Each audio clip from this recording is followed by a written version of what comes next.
Mari saudara, kita angkat pujian ini dari awal. I love you Lord. I love you Lord, and I lift my voice to worship you, oh my soul. Rejoice, take joy, my King, in what you hear. Let it be a sweet, sweet sound. Let it be a sweet, sweet sound. Let it be a sweet, sweet sound in your ear. Mari saudara, saya mengajak saudara yang menyaksikan siaran ini, mari kita bersatu di dalam doa. Kita tundukkan kepala. Kita memasuki bulan yang baru, di tahun yang baru, Bapak. Biarlah kita masuk dengan penuh sukacita. Kita memasuki tahun yang baru, biarlah kita selalu ingat kasih Tuhan yang menyelamatkan kita. Kasih Tuhan yang selalu menemani kita. Kita selalu mengingat saat pertama kali kita mengenal Tuhan Yesus. Di situ kita menyatakan bahwa Lord, we love you. Dan biarlah perasaan yang sama yang selalu kita ingat. Perasaan di mana kita begitu mencintai Tuhan. Perasaan di mana kita bisa menyatakan dengan sungguh-sungguh, Lord, we love you. Kasih yang tanpa syarat. Kita mau belajar, mau menyatakan bahwa Tuhan, kami mencintai Engkau. Kami mau berkomitmen lebih lagi Bapa. Kami mau datang Bapa di hadapan-Mu lewat tayangan media ini Tuhan. Kami mau menyatakan lebih lagi Bapa, kami mengasihi Engkau, kami mencintai Engkau, kami mengucap syukur Bapa atas kebesaran Tuhan di dalam hidup kami Bapa. Kami mau belajar Bapa, kami mau belajar untuk mengganti kata kalau menjadi walau. Bukan lagi kalau sesuatu terjadi hingga kami mencintai Tuhan, tapi walaupun apa yang terjadi kami mau mencintai Engkau. Cinta yang tanpa syarat yang Tuhan ajarkan kepada kami, biarlah kami juga dapat belajar dan menyatakan bahwa kami sungguh mencintai Engkau Tuhan. Kami mengucap syukur, biar kami mengawali ibadah kami, mengawali tahun ini Bapak dengan ucapan sukacita dan pernyataan iman kami Bapak. Ini sembah kami Tuhan, ini sembah kami. Ini kerinduan kami Bapa. Oh, we love you Lord. We love you.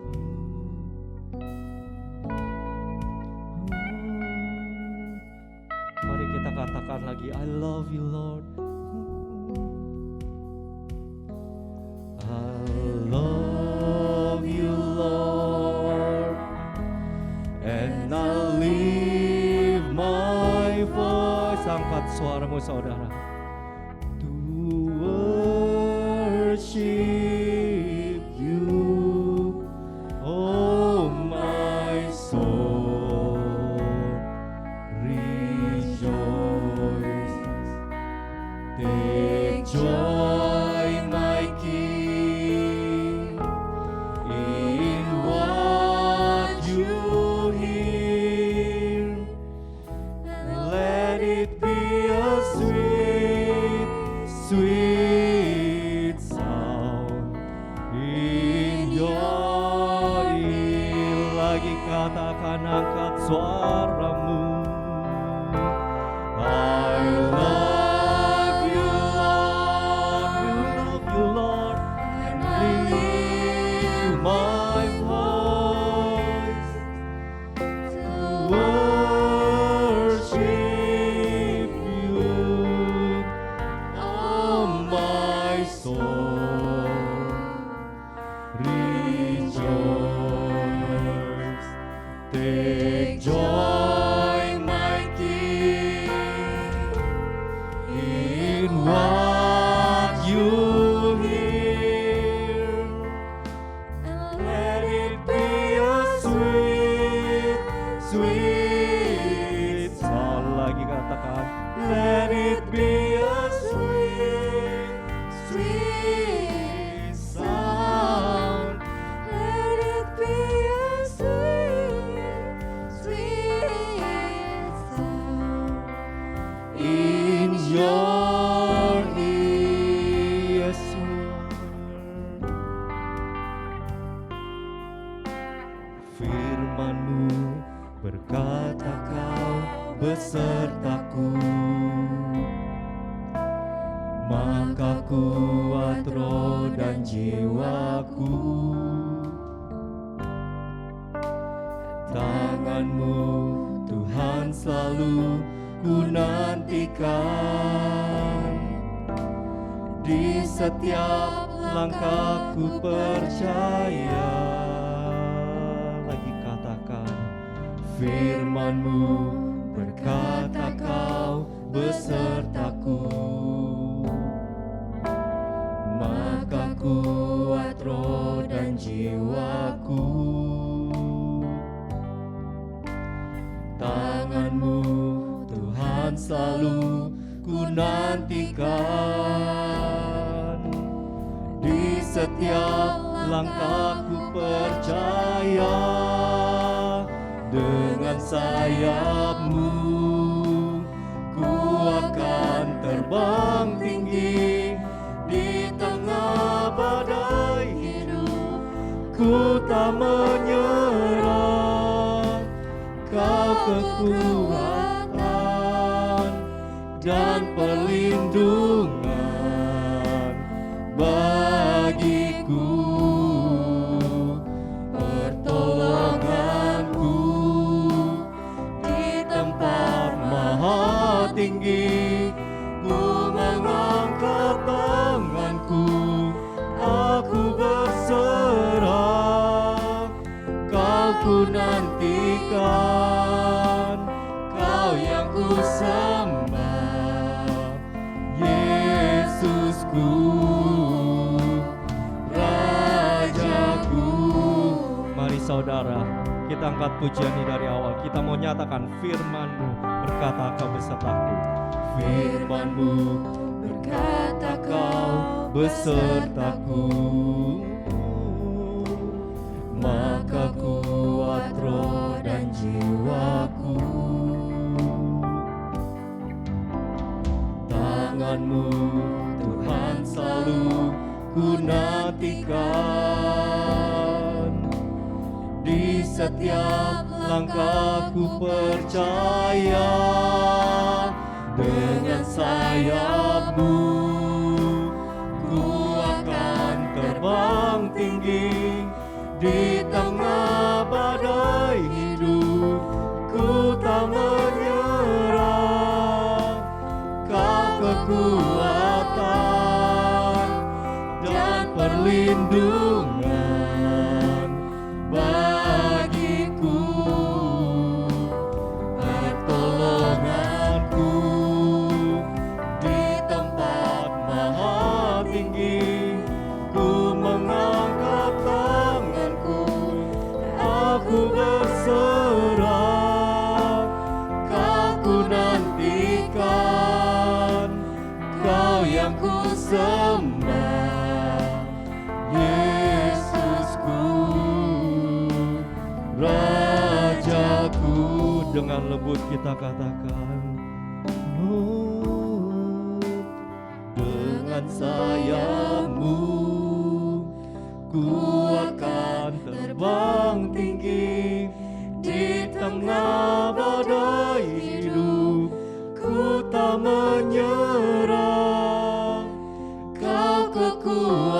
kekuatan dan perlindungan bagiku, pertolonganku di tempat maha tinggi. Ku mengangkat tanganku, aku berserah. Kau ku nantikan, Kau yang ku sembah, Yesusku, Rajaku. Dengan sayapmu, dengan sayapmu, ku akan terbang tinggi di tengah badai hidup. Ku tak menyerah, Kau kekuatan dan perlindungan bagiku, pertolonganku di tempat maha tinggi. Ku mengangkat tanganku, aku berserah. Kau ku nantikan, Kau yang ku sembah, Yesusku, Rajaku. Angkat suaramu, katakan, oh, dengan sayapmu ku akan terbang tinggi di tengah badai hidup. Ku tak menyerah, Kau kekuatan dan perlindungan bagiku, pertolonganku di tempat maha tinggi. Ku mengangkat tanganku, aku berserah. Kau ku nantikan, Kau yang ku sembah, Yesusku, Rajaku. Yesusku, Yesusku, Rajaku, Yesusku, Rajaku. Mari saudara kita tundukkan kepala. Kami mengucap syukur Tuhan, kami dapat beribadah Bapa dimanapun kami berada Bapa lewat tayangan media ini Tuhan. Kami mengucap syukur, kami percaya lawatan Tuhan tetap sama, baik itu offline ataupun online Bapa. Biar ada selalu kuasa, mujizat, sukacita yang selalu hadir Bapa lewat tayangan media ini Tuhan. Tuhan yang memberkati ibadah ini Tuhan dari awal pertengahan hingga akhirnya Bapa. Dan beserta jemaat yang ada di rumah yang menyaksikan siaran ini Bapa, biar mereka juga diberkati, mereka juga penuh lawatan Tuhan dan penuh sukacita Bapa. Biarlah Bapa kami mau bersorak-sorai Bapa, kami mau memuji Engkau lebih lagi Bapa. Tuhan yang sertai kami dan kami kembalikan semua pujian kami hanya untuk Engkau Bapa. Terima kasih Tuhan, terima kasih ya Bapa. Yang percaya sama-sama kita katakan amin, haleluya, shalom saudara. Apa kabarnya? Ada sukacita, amin. Siap untuk memuji Tuhan? Boleh dong yang di rumah, yang di sampingnya ada orang, boleh kasih tos. Siap memuji Tuhan, amin. Amin. Mari saudara, kita percaya ada kuasa lewat tayangan media ini, ada kuasa karena kita berpegang bersama dengan Tuhan Yesus yang ajaib. Haleluya. Mari kita bersukacita saudara.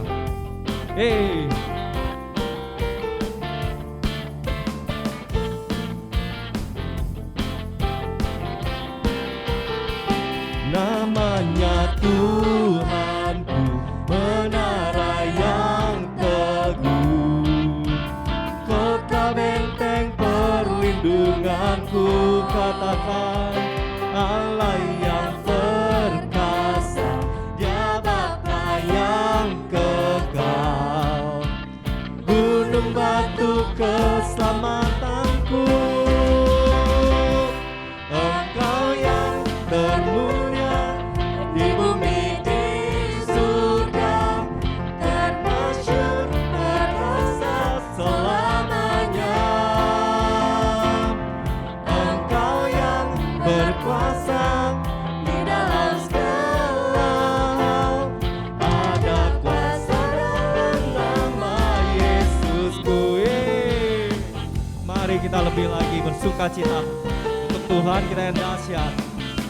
Kita katakan namanya Tuhan, menara yang teguh. Amin. Namanya Tuhan, menara yang teguh, kota benteng perlindunganku, Allah yang perkasa, Dia Bapa yang kekal, gunung batu keselamatanku. Katakan, Engkau yang termulia di bumi di surga, termasyhur perkasa selamanya.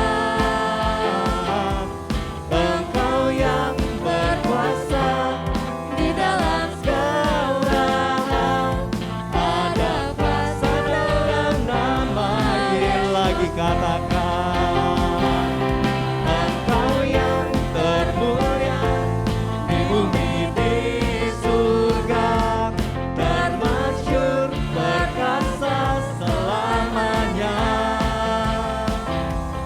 Engkau yang berkuasa di dalam segala hal, ada kuasa dalam nama Yesusku. Nama di atas segala nama, nama yang telah membebaskanku. Segala kuasa tunduk pada nama itu, Yesus Tuhan segala Tuhan. Lagi katakan nama di atas, nama di atas segala nama, nama yang telah membebaskanku. Segala kuasa tunduk pada nama itu, Yesus Raja segala raja.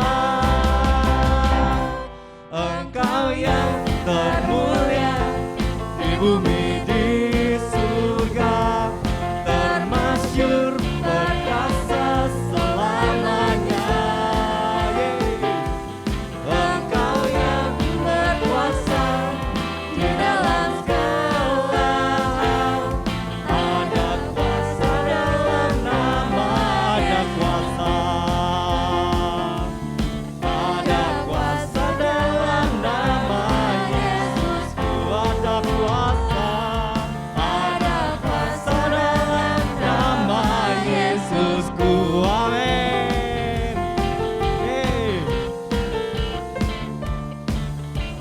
Amin. Ada kuasa dalam nama Tuhan. Mari bersorak-sorai untuk kemuliaan Tuhan kita. Haleluya. Haleluya saudara. Masih siap memuji Tuhan? Mari siap untuk memuji Tuhan, bersorak untuk memuliakan nama Tuhan. Amin. Mari saudara kita bersukacita. Boleh dong kita bertepuk tangan. Kita sama-sama bersukacita. Kita bersama-sama menaikkan pujian untuk Tuhan kita. Yesus kau kekuatan di hidup. Yesus kau kekuatan di hidupku. Takkan gentar langkahku. Kau angkat tanganku di saat ku jatuh. Kaulah sumberku, aku lembah yang kelam. Lembah yang kelam kan ku lewati. Sebab Engkau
bersamanya. Lagi katakan, ku angkat tanganku, ku sorakkan haleluya.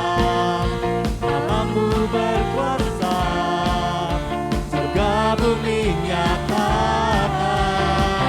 Ku angkat tanganmu, nyatakan kau hebat.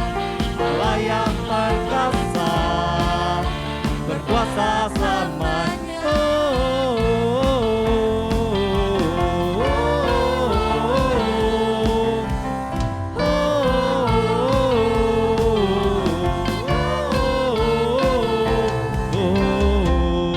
Haleluya.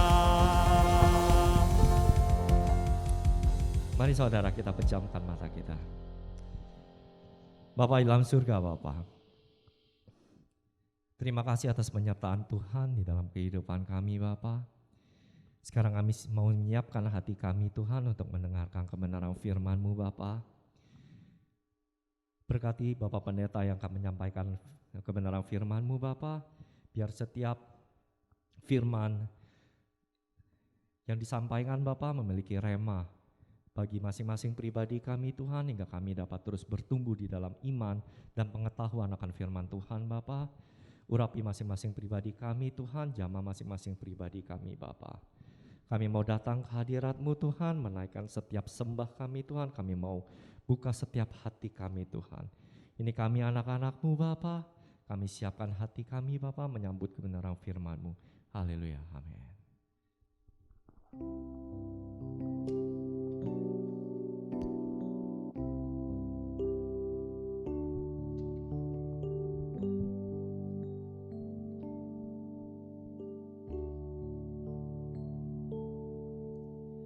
Ku datang ya Bapa dalam kerinduan,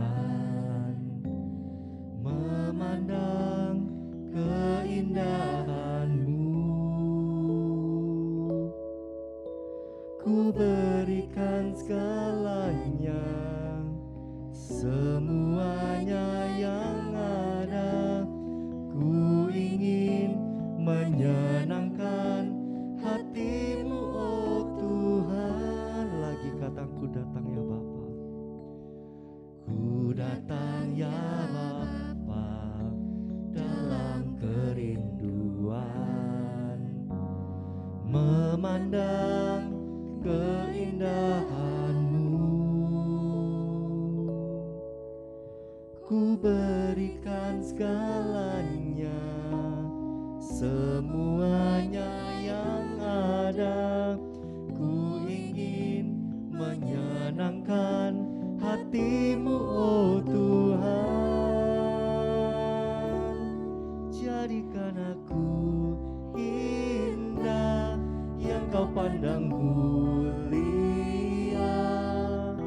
seturut karya-Mu di dalam hidupku. Ajarku berharap hanya kepada-Mu, taat dan setia kepada-Mu, Tuhan. Mari kita angkat pujian ini dari awal. Ku datang ya Bapa dalam kerinduan. Ku datang ya Bapa dalam kerinduan, memandang keindahan-Mu. Ku berikan segalanya, semuanya yang ada. Ku ingin menyenangkan hati-Mu, oh Tuhan. Jadikan aku indah, jadikan aku indah yang Kau pandang mulia, seturut karya-Mu di dalam hidupku. Ajarku berharap hanya kepada-Mu,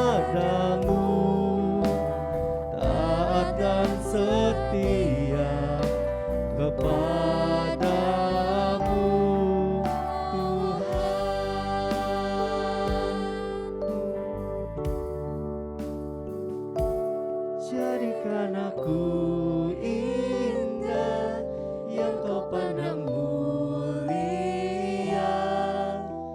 seturut karyamu di dalam hidupku. Ajarku berharap hanya kepadamu, taat dan setia kepadamu, Tuhan. Lagi katakan, jadikan aku indah yang kau pandang mulia, seturut karyamu di dalam hidupku. Ajarku berharap hanya kepadamu, taat dan selagi katakan, taat dan setia, taat dan setia kepadamu, Tuhan.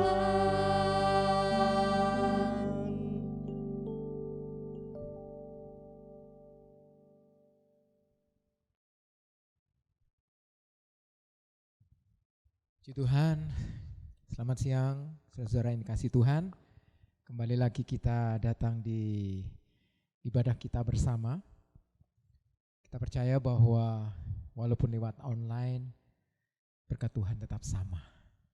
Sebab itu sebelum kita masuk di dalam renungan firman Allah pada siang hari ini, mari kita bersama-sama berdoa.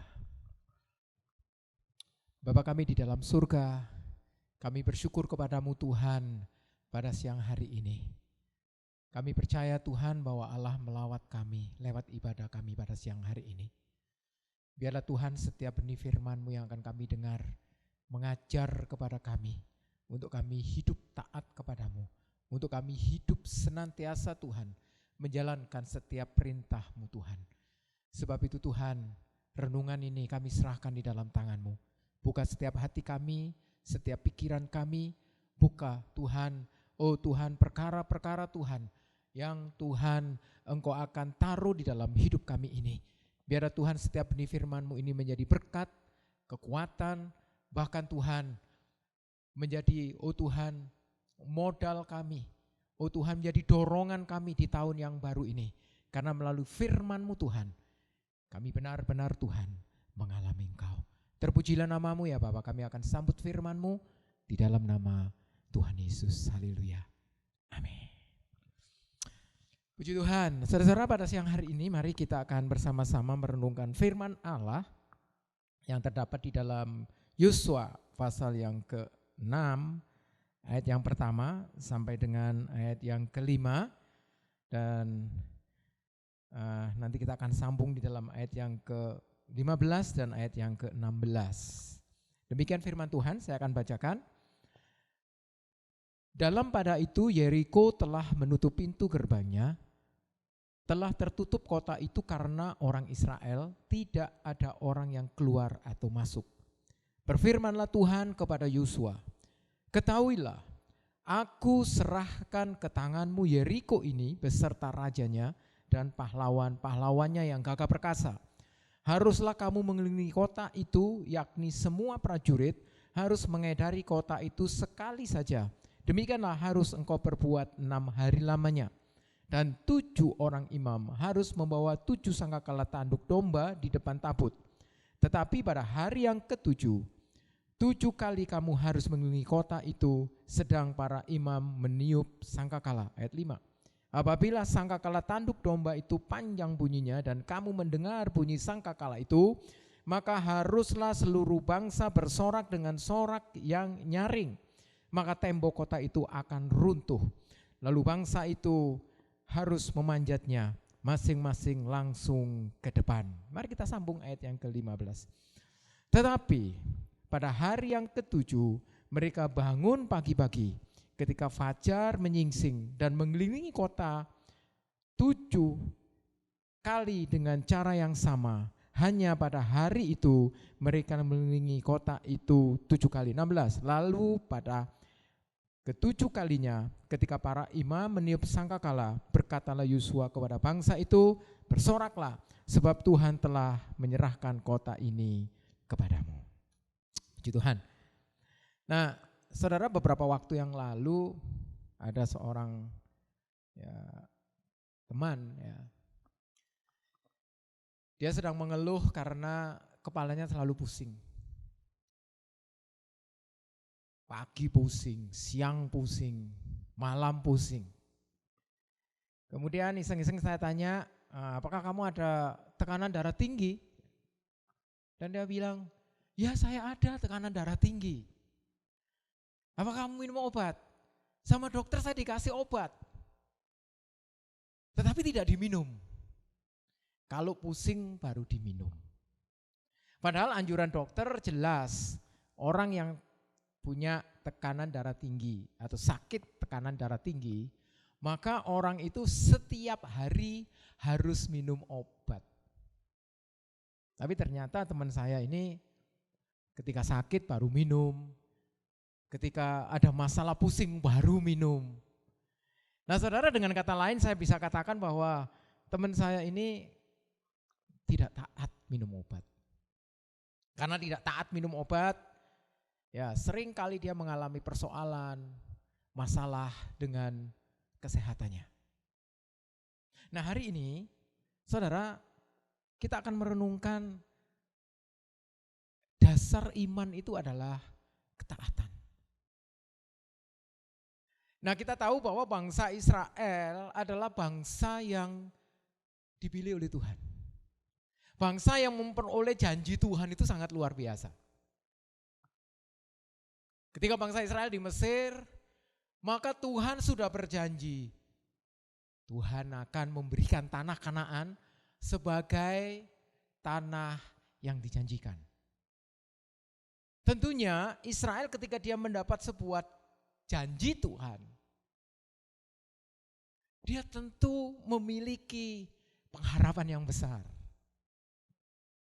Dan di dalam Yosua pasal yang ke-6 yang sudah kita baca ini, saudara, bangsa Israel ini sudah menyeberang sungai Yordan untuk merebut tanah Kanaan.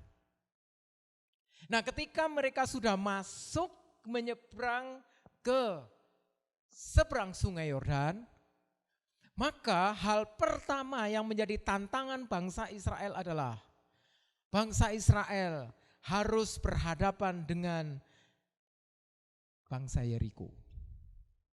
Dan masalahnya adalah Yeriko ini adalah sebuah kota, ya, sebenarnya luasnya cuma 9 hektar. Tetapi kota ini dikatakan kota yang paling kuat. Dan itu tantangan pertama bangsa Israel. Saudara, dari catatan sejarawan, dikatakan di sini bahwa kota Yeriko ini adalah kota yang dibangun dengan tembok yang begitu besar, tembok yang berlapis-lapis dan luar biasa kuatnya. Yeriko ini dibangun 2 tembok yang berlapis. Tembok pertama itu dengan tinggi atau dengan dikatakan dengan tinggi 20 kaki. Tebalnya dikatakan 6 kaki. Dan kemudian di tembok berikutnya itu Yeriko memiliki tebal 12 kaki dan tingginya 30 kaki. Di antara tembok pertama dengan tembok kedua itu ada jalan setapak yang dijaga, ya, setinggi 15 kaki. Kita bisa bayangkan tembok Yeriko begitu kuatnya. Dan tentu saudara, dari sudut pandang militer, ini adalah tembok-tembok yang sulit untuk ditembus. Nah karena itu saudara-saudara, ini menjadi sebuah tantangan bagi bangsa Israel. Memasuki tanah Kanaan. Dia berharap janji Tuhan itu dengan mudah dia peroleh. Dengan mudah dia dapatkan janji Tuhan itu. Tetapi ketika dia masuk ke tanah Kanaan, berhadapan dengan orang-orang Yeriko, Saya sangat percaya bahwa bangsa Israel itu sangat-sangat terkejut. Karena tembok itu tidak mudah untuk dikalahkan. Ketika saya renungkan firman Tuhan ini, memasuki tahun yang baru, saudara, tentu banyak kejutan-kejutan. Memasuki tahun yang baru, banyak kesulitan-kesulitan yang harus kita hadapi. Dan ini adalah sebuah tembok-tembok di mana tembok ini harus kita lewati. Saya tadi kemarin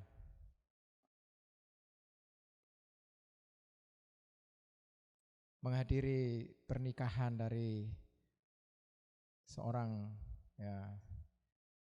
dulu pernah datang ke gereja ini, dan ini seorang wanita,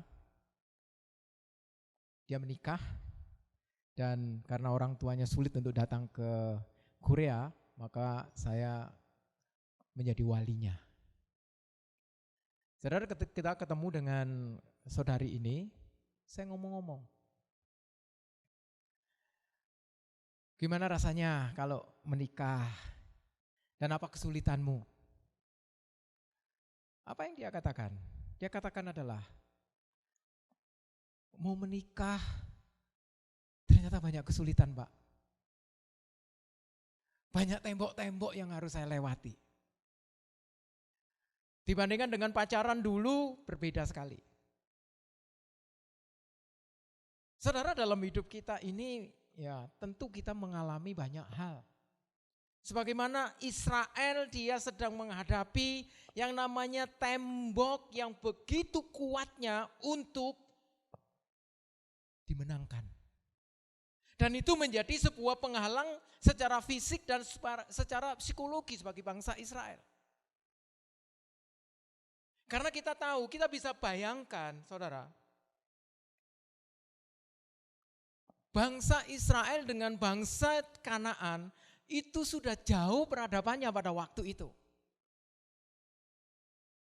Bangsa Kanaan memiliki peradaban yang sudah maju. Buktinya ketika tembok ini begitu kuatnya, itu adalah membuktikan sebuah peradaban yang sudah maju. Tentu bangsa yang memiliki peradaban yang maju, dia pasti memiliki militer yang sangat hebat dan kuat. Yeriko, ya bangsa Yeriko, dia bermegah atas tembok yang dibangun. Sedangkan Israel, 400 tahun lebih dia menjadi budak di Mesir. Dan ketika keluar dari Mesir, mereka baru belajar peradaban. Tentunya mereka tidak memiliki senjata yang canggih dibandingkan dengan bangsa-bangsa di sekitar Kanaan itu. Bangsa Israel ketika keluar dari Mesir, tentu mereka menjadi bangsa yang lemah. Tetapi ketika kita perhatikan firman Allah ini, firman Allah mengatakan apa? Bahwa bangsa Israel sebenarnya dia memiliki senjata yang lebih canggih dari bangsa-bangsa yang ada di Kanaan. Loh, kok bisa? Bisa. Karena bangsa Israel, dia apa? Dia berpegang pada janji Tuhan. Itu adalah senjata yang paling luar biasa. Tidak ada sebuah bangsa yang memiliki janji dari Tuhan sendiri. Saudara, demikian juga dengan hidup kita ini. Saya percaya bahwa setiap kita pasti memiliki pergumulan-pergumulan di dalam kehidupan kita. Di tahun yang baru ini pasti kita mengharapkan sesuatu itu ya begitu mudah, begitu gampang. Kan Tuhan sudah berjanji. Tetapi di dalam kenyataannya pasti kita harus bergumul, harus mengalami yang namanya peperangan-peperangan secara rohani. Sebagaimana bangsa Israel. Senjata pamungkasnya adalah mereka berharap kepada janji Tuhan. Nah, bagaimana dengan kita? Apakah mengisi tahun yang baru ini kita berpegang pada janji Tuhan? Ataukah kita berpegang pada kekuatan kita sendiri? Nah, memegang janji Tuhan, ini adalah sebuah perintah yang Tuhan berikan kepada kita. Ini adalah sebuah mujizat yang dikerjakan oleh Tuhan untuk meraih kemenangan berdasarkan janji Tuhan itu. Kenapa, saudara? Ketika orang memegang janji Tuhan, sebenarnya orang itu sedang menjalankan prinsip Allah di dalam kehidupannya. Sebenarnya sedang menjalankan prinsip Allah. Dan yang dibutuhkan untuk meraih janji Tuhan itu adalah ketaatan. Yang dibutuhkan itu ketaatan. Begitu banyak janji Allah di dalam Alkitab, banyak. Dan kadang orang hanya suka kepada janji Allah, suka. Ketika mendengar firman Allah dengan janjinya yang luar biasa, kita senang. Karena ini janji Tuhan. Tetapi ketika orang itu dihadapkan kepada apakah kita taat kepada janji Tuhan, maka banyak orang tidak bisa menjalankan setiap perintah Tuhan ini. Karena apa? Karena ketaatan. Mari kita perhatikan bangsa Israel ini. Apa sih sebenarnya yang diperintahkan Tuhan kepada bangsa Israel ini untuk mengalahkan bangsa Yeriko? Untuk mengalahkan bahkan merobohkan tembok Yeriko yang begitu kuat. Dan kalau kita perhatikan di dalam ayat yang ke-15, tadi berkata demikian, tetapi pada hari yang ke-7 mereka bangun pagi-pagi. Ketika fajar menyingsing dan mengelilingi kota 7 kali dengan cara yang sama. Hanya pada hari itu mereka mengelilingi kota itu 7 kali. Sebenarnya ketika kita baca di dalam ayat ini, saudara, memang kelihatannya aneh. Hanya berjalan mengelilingi tembok kota itu saja. Sekali, sehari, dan pada hari yang ke-7, 7 kali. Dan ada larangan jangan bersungut-sungut ketika mengelilingi tembok Yeriko itu. Saudara, mungkin kita berpikir bahwa ya misi ini pada waktu itu adalah misi yang sederhana. Mungkin kebanyakan orang mungkin berpikir bahwa misi itu adalah misi yang bodoh yang tidak masuk akal. Bayangkan kalau kita pada saat itu ya, sedang menerima perintah yang sama seperti bangsa Israel. Apa yang kita lakukan? Apakah kita melakukannya? Ataukah kita sedang berpikir? Sesuatu yang gampang saja, misalnya hari ini, seandainya kita sedang kena sakit kanker, sedang menghadapi sakit kanker. Kemudian seorang dokter menyuruh kita, yaudah kamu minum air putih saja setiap hari, tanpa minum obat. Apa yang kita lakukan? Pasti kita akan marah. Karena kita menganggap itu adalah sesuatu yang bodoh.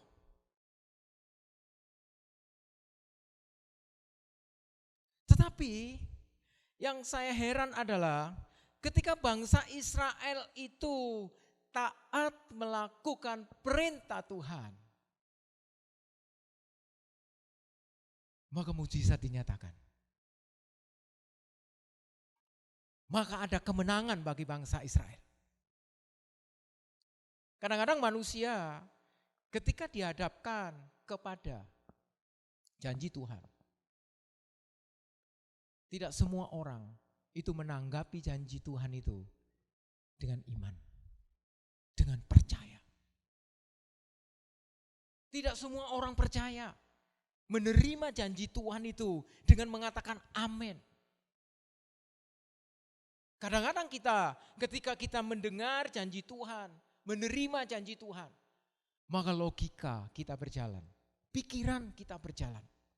Ya kalau terjadi, kalau tidak terjadi. Nah karena itu, hari ini kita akan belajar tentang ketaatan. Saya akan ulangi ayat yang ke-15. Di situ ada dikatakan, saudara, ada kata yang penting sekali. Yaitu dengan kata, dengan cara yang sama. Mereka melakukannya dengan cara yang sama. Cara yang mana? Cara yang sepertinya tidak masuk akal. Cara yang sama yang dimaksud di sini adalah Israel melakukan ketaatan yang sama. Melakukan ketaatan yang sama, berkeliling ya sehari sekali. Bagi kita mungkin ya mudahlah, cuma sehari sekali. Berkeliling sehari sekali itu mudah. Tapi ketika saya renungkan, saudara, sebenarnya ini bukan hal yang mudah. Seandainya kita pada waktu itu ikut andil di dalam perjalanan, hari pertama, oke. Hari kedua, ya bolehlah. Hari ketiga berkeliling, hari keempat berkeliling, hari kelima berkeliling, tapi tidak ada sesuatu yang terjadi di dalam ya perjalanan itu. Dan mungkin bangsa Israel ketika dia lagi berkeliling, orang-orang Yeriko mengecek dia. Orang-orang Yeriko mengatakan, mungkin saja mengatakan bahwa kenapa kamu lakukan hal yang bodoh? Saudara, walaupun itu dianggap sebagai tindakan yang bodoh, tetapi Alkitab mencatat Israel dengan taat melakukannya sampai pada akhirnya. Ada kata di situ dengan cara yang sama. Artinya dengan ketaatan yang sama. Israel melakukan setiap hari.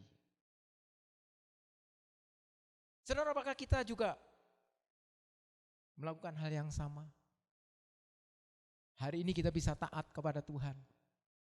Apakah besok kita masih bisa taat kepada Tuhan? Mari kita belajar dengan kata, dengan cara yang sama. Karena Allah itu tidak berubah, Allah itu tetap sama. Dulu, sekarang, dan selamanya Tuhan tetap sama, tidak berubah.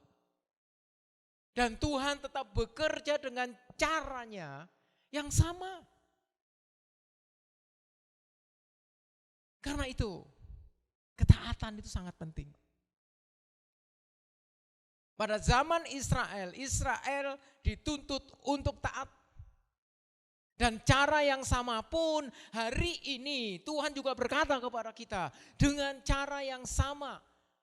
Kalau kita ingin melihat mujizat, kalau kita ingin melihat perubahan, kalau kita ingin melihat kemenangan, kalau kita ingin mengalami hal-hal yang luar biasa di tahun 2021 ini, mari kita lakukan dengan cara yang sama, yaitu ketaatan.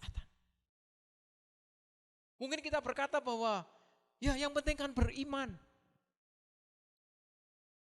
Dan di sini saya akan ingatkan kepada saudara-saudara, dasar dari iman itu adalah ketaatan. Orang boleh mengatakan aku beriman, tapi kalau hidupnya tidak taat, maka iman itu tidak akan bekerja. Saudara, ketaatan itu bukan sebuah tindakan yang sekali saja. Ketaatan itu harus dengan cara yang sama. Hari kemarin kita taat, hari ini kita juga taat, besok kita juga seharusnya taat. Taat kepada siapa? Tentu kita taat kepada firman Allah. Tentu kita taat kepada Tuhan. Ketaatan itu adalah sebuah jalan pintas. Ketaatan itu adalah mengizinkan, maksud saya ketaatan itu adalah menjadikan Tuhan itu bekerja. Ketaatan itu adalah jawaban Tuhan.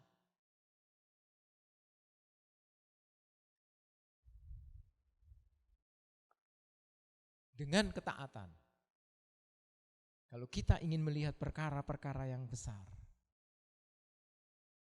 mari kita hidup taat kepada Tuhan. Mari kita hidup dengan hidup di dalam ketaatan kepadanya. Saudara, pelatihan iman itu sebenarnya tidak bisa dilepas dari yang namanya pelatihan ketaatan. Iman tidak perlu menggunakan logika atau pemikiran. Tuhan tidak menyuruh bangsa Israel ketika mengalahkan kota Yeriko. Itu memakai pemikiran,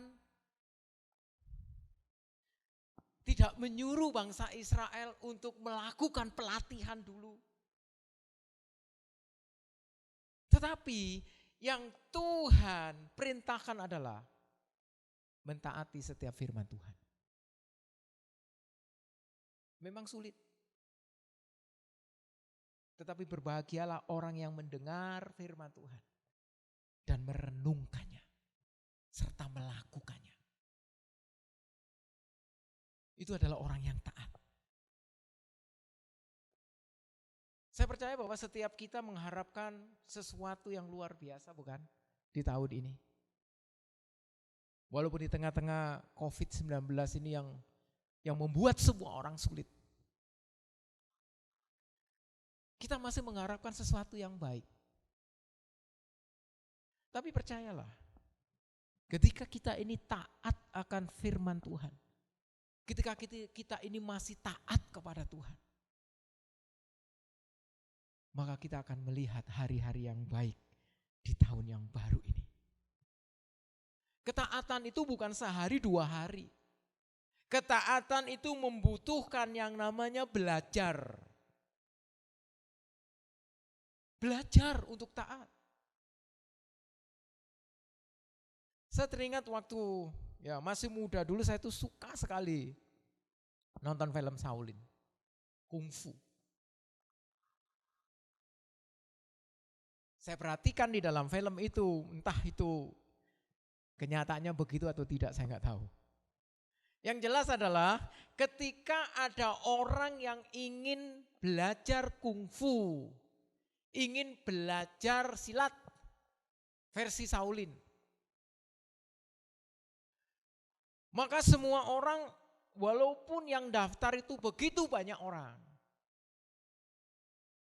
tapi sang master atau guru master itu tidak langsung mengajarkan ilmu kungfu.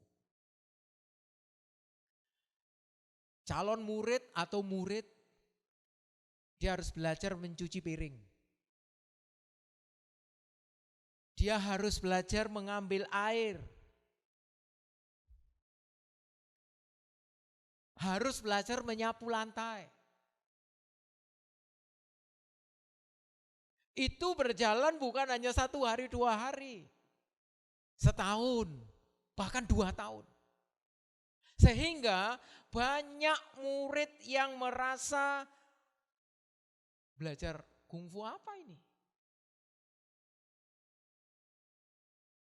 Dan pada akhirnya banyak murid yang mengundurkan diri. Sehingga sisa 1 atau 2 murid barulah sang guru itu mengajarkan ilmu kungfu. Apa tujuannya? Tujuannya adalah seorang murid itu harus taat. Belajar taat. Sebelum menerima pelajaran yang berharga. Saudara, kita tidak akan bisa melihat masa depan kalau hidup kita ini tidak hidup taat di hadapan Tuhan. Ketaatan itu sangat penting. Karena Tuhan setiap hari sebenarnya ingin menjadikan kita seorang murid yang mendengar setiap perkataannya. Apakah kita sudah taat membaca firman Allah? Apakah kita sudah taat berdoa? Apakah kita ini sudah taat beribadah? Apakah kita ini sudah taat melakukan firman Allah? Biar ini menjadi pertanyaan dan biarlah kita jawab di dalam hati kita. Ketika kita belajar tentang ketaatan, kita akan dihadapkan atau kita akan ditunjukkan kepada seseorang yang hidupnya selalu belajar di dalam ketaatan. Abraham misalnya. Di dalam Kejadian 12 sampai Kejadian 22, kita bisa melihat di sana. Abraham belajar melakukan ketaatan. Itu adalah pasal-pasal di mana Abraham sedang, saudara, melakukan pelatihan ketaatan. Dan ketika ujian terakhir datang kepada Abraham, persembahkanlah anakmu. Kalau Abraham tidak belajar ketaatan, saya sangat percaya tidak mungkin Abraham itu mau melangkah percaya kepada Tuhan. Sehingga akibat ketaatannya, dia lulus belajar taat. Maka Abraham disebut sebagai bapa orang beriman. Jadi iman dengan ketaatan itu, saudara, selalu berhubungan. Tidak bisa dipisah. Oleh karena itu, Tuhan menuntut kepada kita untuk taat. Perhatikan bangsa Israel. Tuhan berkata, kelilingi tembok Yeriko. Ketika bangsa Israel mengelilingi tembok Yeriko, tugasnya Israel hanya mengelilingi tembok Yeriko. Selanjutnya, Tuhan yang mengurus temboknya. Tuhan yang mengurus temboknya. Saudara, banyak hal yang kita doakan, banyak hal yang kita inginkan di dalam hidup ini tentu. Banyak hal yang kita cita-citakan.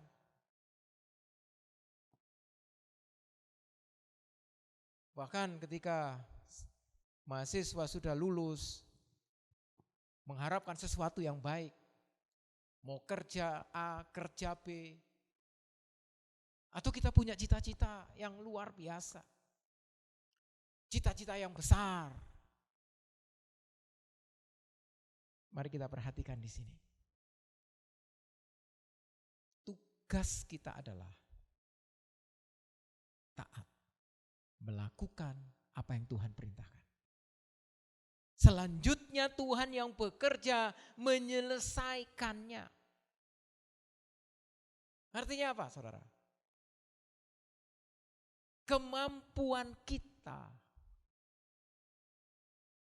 hanya berdoa dan melakukan setiap firman Tuhan. Kita tidak punya kemampuan dan tidak punya apa-apa di dalam diri kita ini karena kita sebagai manusia. Nah, orang yang mengandalkan Tuhan,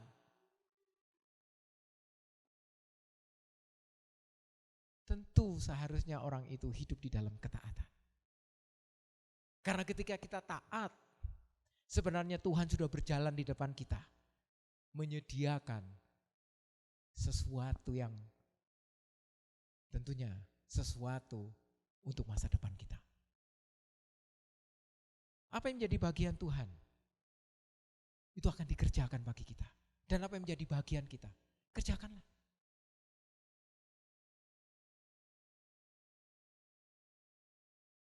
Di dalam Ulangan 29 ayat 29. Di sana dikatakan apa yang dinyatakan Tuhan, itu bagianmu. Tetapi apa yang tidak dinyatakan Tuhan, itu adalah bagian Tuhan. Saudara, mari kita belajar taat. Ada satu contoh di dalam 2 Raja-Raja 5. Saudara, di sana ada cerita tentang seorang yang bernama Naaman. Seorang panglima perang Raja Aram. Ketika Naaman ini dia melakukan tugasnya dan berhasil. Berhasil mengalahkan bangsa-bangsa di sekitarnya, termasuk salah satunya adalah dia, maksud saya adalah panglima Raja Aram ini, atau bangsa Aram ini, dia juga menundukkan orang Israel. Sehingga di dalam keluarga Naaman ini, dikatakan ada seorang anak perempuan Israel yang menjadi pembantu istrinya. Dan anak ini berkata apa? Seandainya tuanku ini ada di Israel, maka tuanku ini pasti sembuh. Saudara, ini menjadi pengharapannya Naaman. Di Israel ada kesembuhan. Di Israel ada seorang nabi yang bisa menyembuhkan, yaitu Elisa.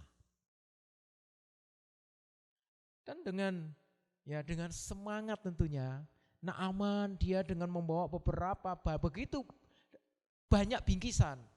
Dia berharap ketika datang ke Israel, maka dia bisa disambut dan dia disembuhkan. Ternyata ketika Naaman ini dia datang sampai di depan rumah Elisa. Apa yang terjadi? Elisanya tidak keluar, pembantunya yang keluar. Dan mengatakan apa? Elisa berkata, kamu sekarang pergi ke sungai Yordan, mandi 7 kali, kamu akan sembuh. Apa yang dirasakan oleh Naaman? Dia merasa bahwa dia seorang panglima. Dia merasa bahwa ini adalah sebuah penghinaan. Dan dia ingin pulang. Kembali ke Aram. Untuk apa nurutin seorang nabi yang baginya itu belum tentu jelas. Tetapi pembantunya, pegawai-pegawainya mengatakan apa? Hanya 7 kali saja, kenapa kamu enggak taat? Saudara, ringkas cerita di situ.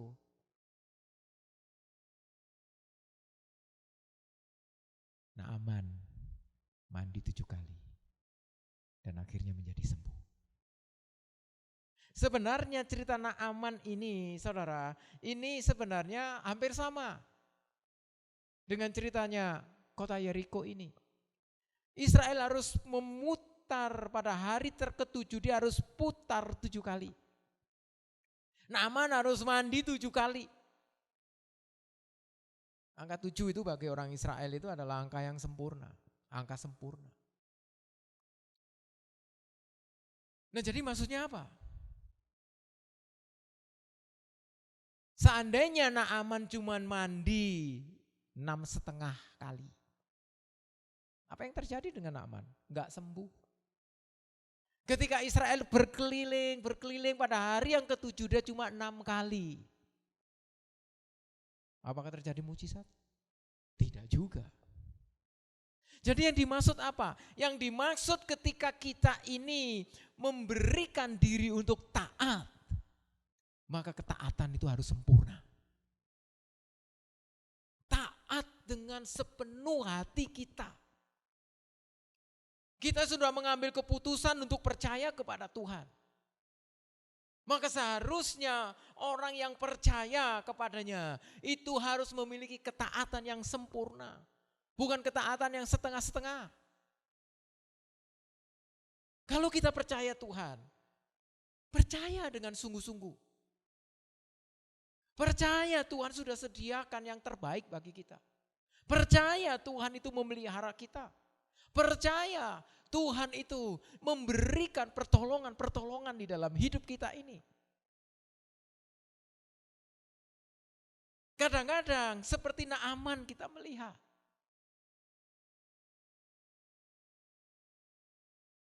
Kesulitan-kesulitan yang di depan, kesulitan-kesulitan yang kita hadapi, seakan-akan tidak ada jalan keluarnya.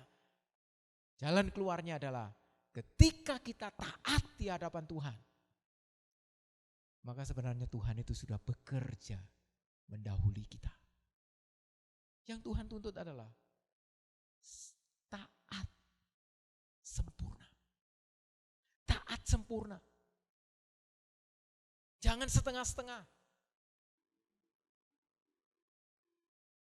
Saudara, ada contoh seorang raja yang melakukan ketaatan yang setengah-setengah. Kalau saudara perhatikan di dalam 1 Samuel 15 ayat 13 sampai 15, di sana dikatakan apa? Saya akan bacakan ayat yang ke-13 saja. Ketika Samuel sampai kepada Saul, berkatalah Saul kepadanya, diberkatilah kiranya engkau oleh Tuhan. Aku telah melaksanakan firman Tuhan. Ini katanya Saul. Apa yang terjadi ketika Saul dia berkata demikian? Tuhan berfirman kepada Saul, lawan, punahkan, habiskan orang-orang Amalek. Ketika Saul berperang dengan orang Amalek, maka apa yang terjadi? Tuhan beri kemenangan. Tetapi Saul tidak membunuh semua yang ada di bangsa Amalek ini. Rajanya dia sisakan, kambing domba yang gemuk-gemuk dia sisakan. Ketika disisakan semuanya, kemudian dia bertemu dengan Samuel. Dia katakan apa? Aku telah melaksanakan firman Tuhan. Saudara, ini adalah ketaatan yang setengah. Ketaatan yang setengah-setengah. Kalau kita taat kepada Tuhan, maka kita harus menyerahkan semuanya kepada Tuhan. Apa yang kita serahkan? Pikiran kita, pendapat kita, kemauan kita, apa yang baik menurut kita. Kadang-kadang logika kita ini berjalan, maka kita tidak menyerahkan pikiran kita sepenuhnya kepada Tuhan. Karena logika kita ini berjalan, maka kita menurut yang baik menurut kita. Dan orang yang taat adalah orang yang mau berserah sepenuhnya kepada Tuhan.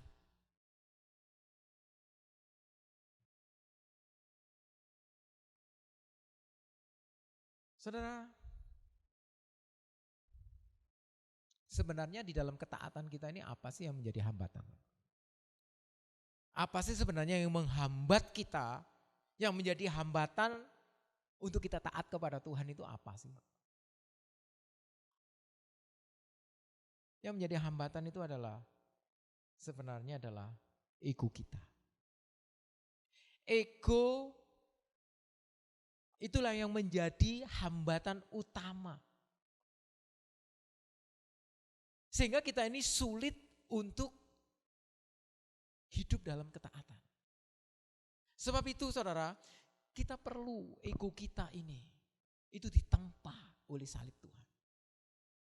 Ego kita ini perlu saudara mengalami yang namanya tempaan dari Tuhan. Sehingga roh ketaatan itu akan mengalir memenuhi hidup kita. Ego itu menjadi hambatan yang paling utama. Padahal Tuhan itu sudah berjanji bagi kita semua. Di dalam Galatia 2:20 misalnya. Tuhan berjanji memberikan kemenangan bagi kita. Tuhan itu tidak pernah berubah. Yang berubah adalah kita.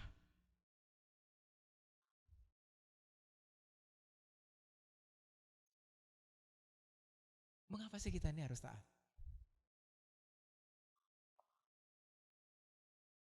Tuhan menuntut bangsa Israel supaya menjadi bangsa yang taat. Itu punya tujuan.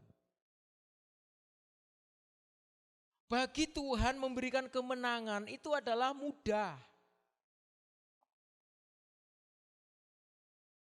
Bukan sekedar menghancurkan tembok Yeriko.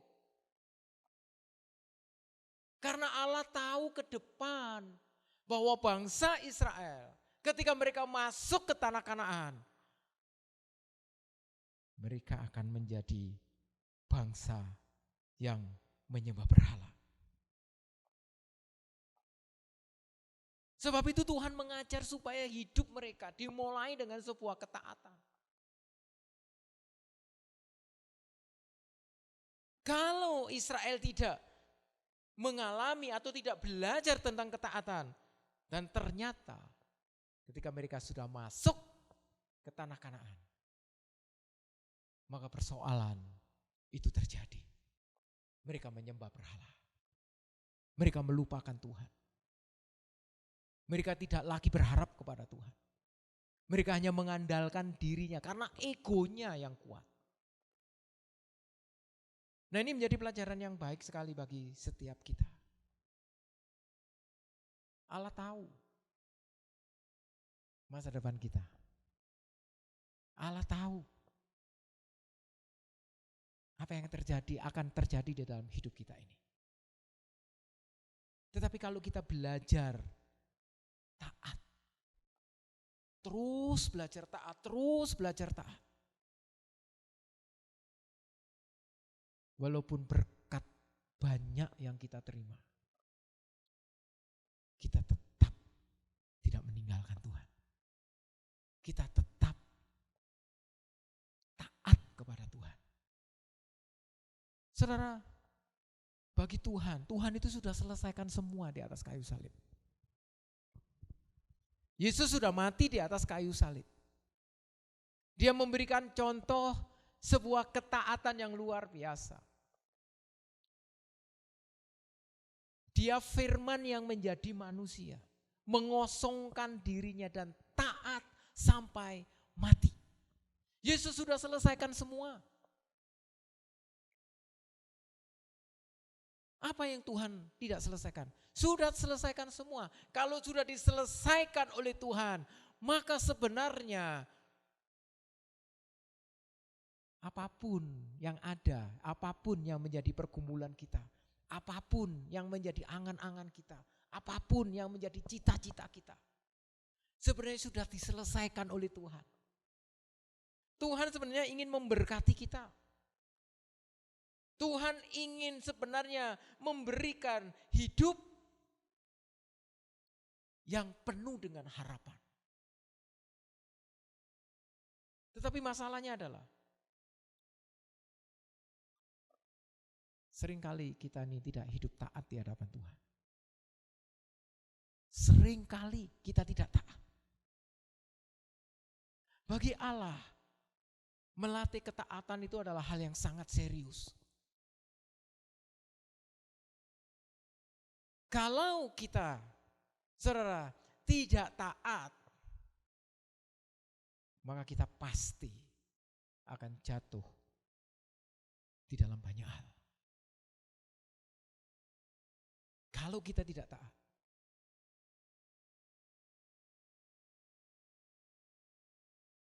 Karena itu, hal yang paling penting adalah bukan masuk ke dalam tanah Kanaannya, tetapi bagaimana mereka bisa mempertahankan iman mereka ketika ada di tanah Kanaan. Itu hal yang paling penting. Sebenarnya itu juga berlaku bagi kita. Hati Allah itu tidak pernah berubah. Dia selalu ingin memberkati kita. Tetapi masalahnya adalah hati kita selalu berubah-ubah. Hati kita selalu berubah-ubah. Yang menjadi tujuan kita, yang menjadi perhatian kita sebenarnya adalah seharusnya bukan untuk diberkati. Seharusnya. Tetapi yang penting adalah bagaimana kita ini memiliki iman untuk mempertahankan berkat itu. Bagi Tuhan tidak sulit memberkati kita. Tapi apakah kita masih memiliki ketaatan untuk mempertahankan berkat itu? Itu yang paling penting. Makanya ada pepatah, untuk meraih kemerdekaan itu mudah. Tapi mempertahankan kemerdekaan itu sangat sulit. Sebab itu, saudara, mari kita taat dengan sempurna. Jangan taat setengah-setengah. Taatlah dengan sungguh-sungguh. Saudara, kalau kita mau jujur, dunia iman itu sebenarnya tidak mengutamakan namanya talenta. Dunia iman itu sebenarnya tidak mengutamakan namanya karunia. Dunia iman itu sebenarnya tidak mengutamakan kepandaian, pengalaman. Dunia iman itu sebenarnya yang diperlukan adalah ketaatan. Karena dasar dari iman itu adalah ketaatan.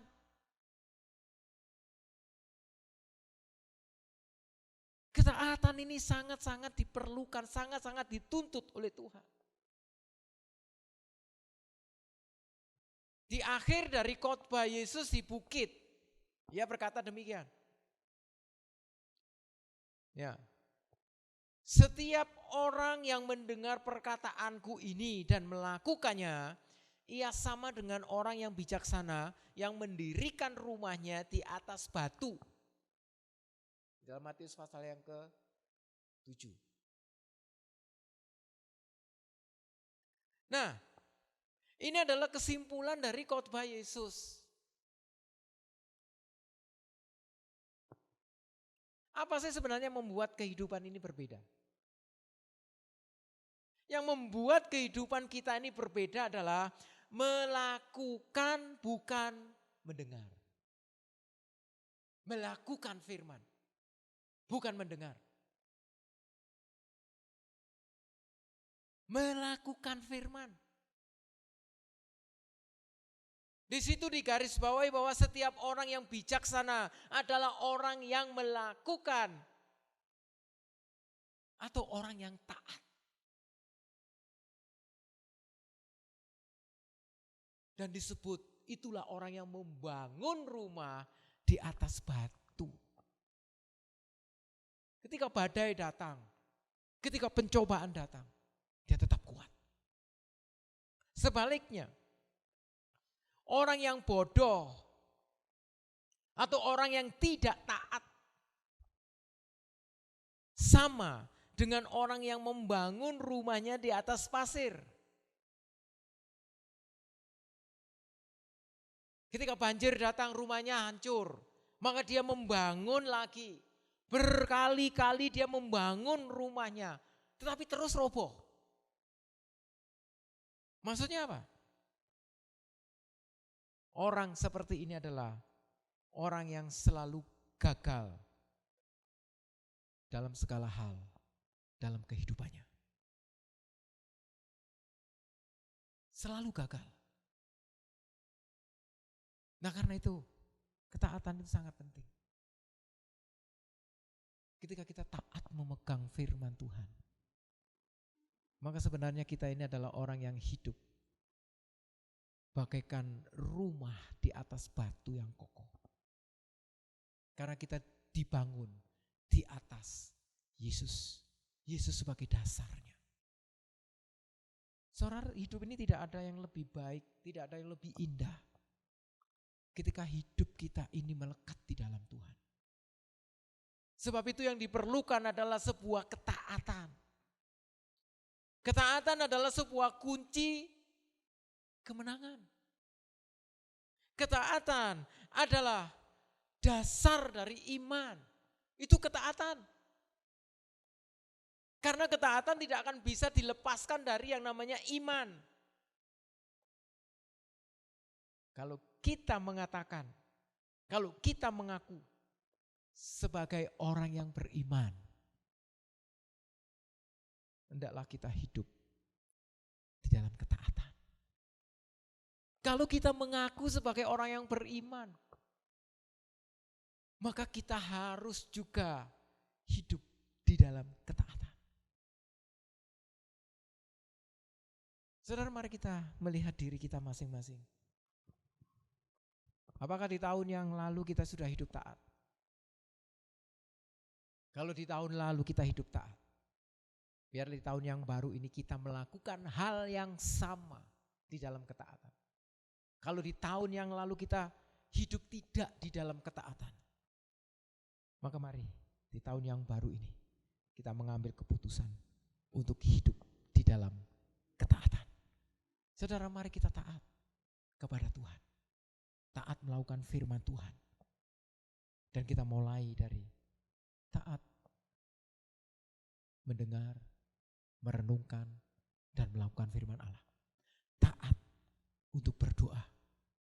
Taat untuk melakukan setiap perintah Tuhan. Kita belajar.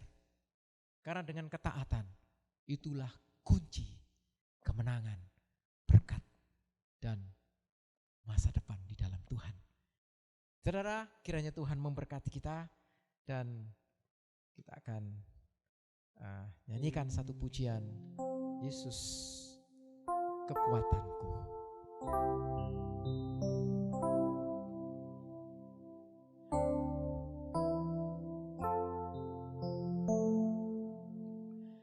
Hanya Engkau juru selamatku, Tuhan Kau setia padaku.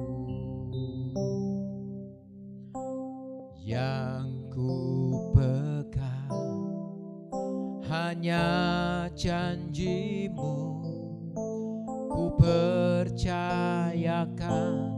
hidupku.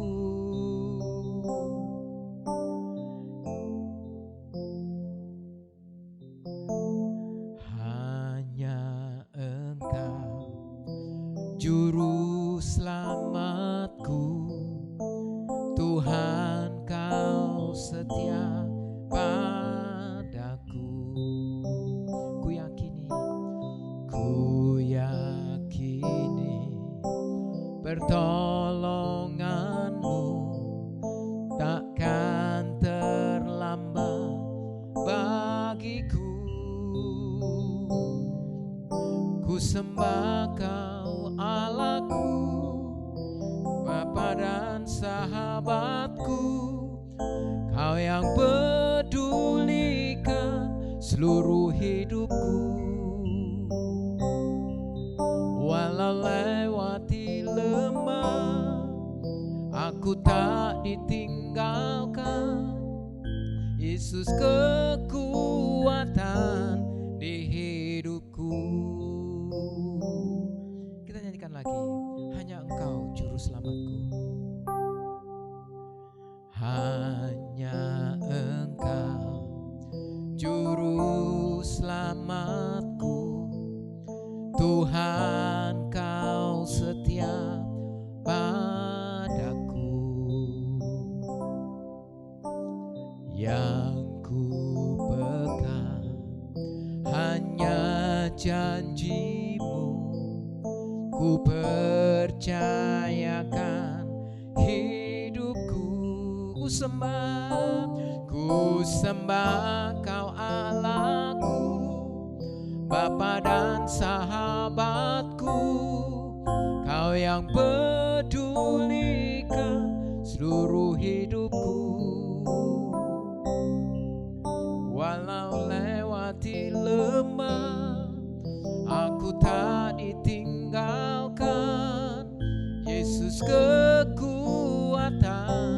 di hidupku. Sesuai kasih Tuhan, Tuhan mau supaya hidup kita ini ada di dalam ketaatan. Bangsa Israel ketika dia masuk ke tanah Kanaan, mereka memulai dengan yang namanya ketaatan. Tetapi Tuhan mau ketaatan itu terus kita lakukan dengan cara yang sama. Kita mengawali dengan ketaatan, biar kita mengakhiri hidup ini juga dengan ketaatan. Karena yang terpenting bukan langkah pertama kita, langkah yang terakhir itulah sebenarnya yang terpenting. Bagaimana kita bisa mengakhiri langkah terakhir dengan ketaatan kalau kita tidak mengawali dengan ketaatan? Dari tahun yang baru ini, mari saudara kita awali hidup kita dengan taat kepada Tuhan. Kita awali hidup kita dengan ketaatan. Kita tidak tahu apa yang terjadi di tahun ini, tetapi ketika kita mengawali dengan ketaatan,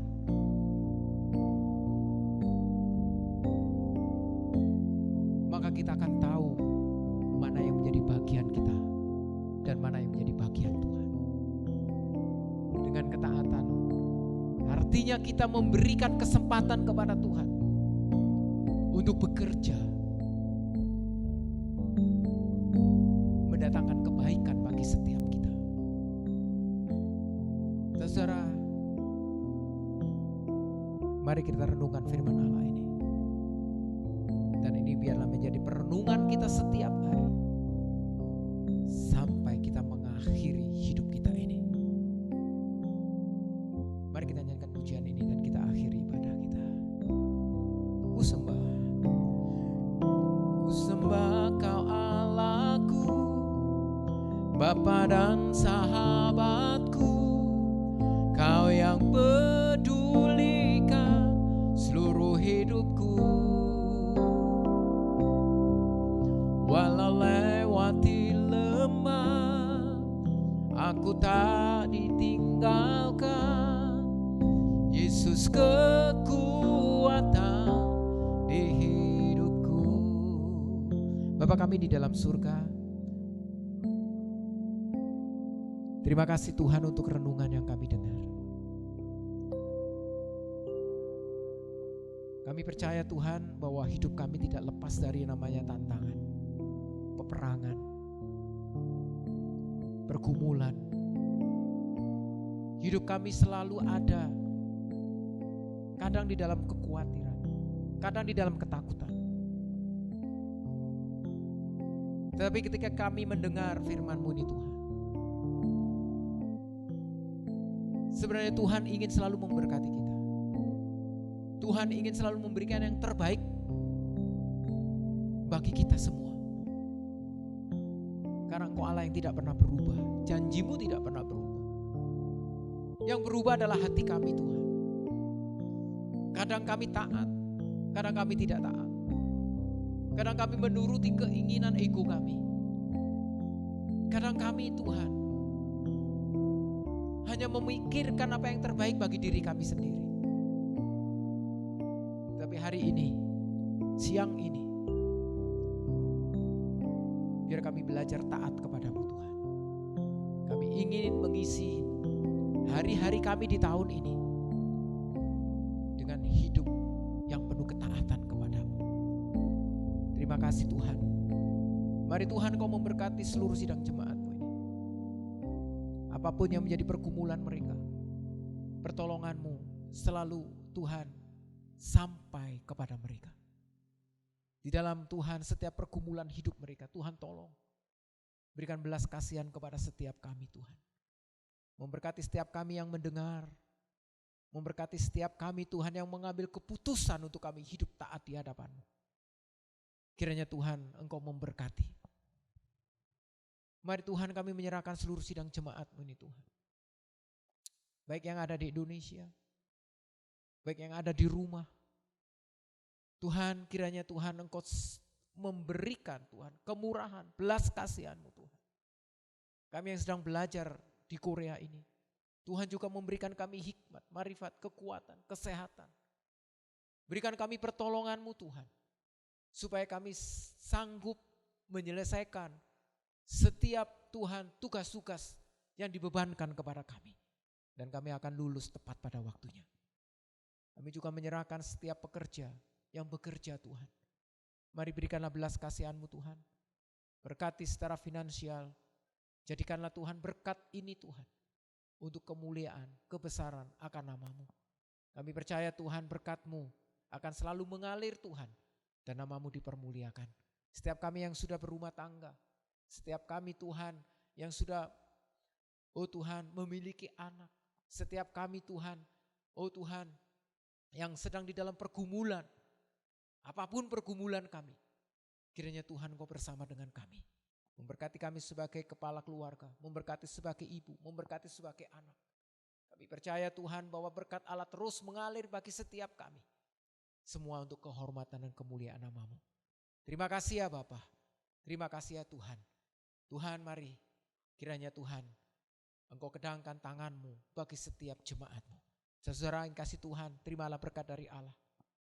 Kiranya kasih yang tak terbatas dari Allah Bapa, kebaikan dan anugerah dari Allah Anak, damai sejahtera, kuasa dan pertolongan dari Allah Roh Kudus menyertai kita mulai hari ini sampai selama-lamanya di dalam nama Tuhan Yesus Kristus.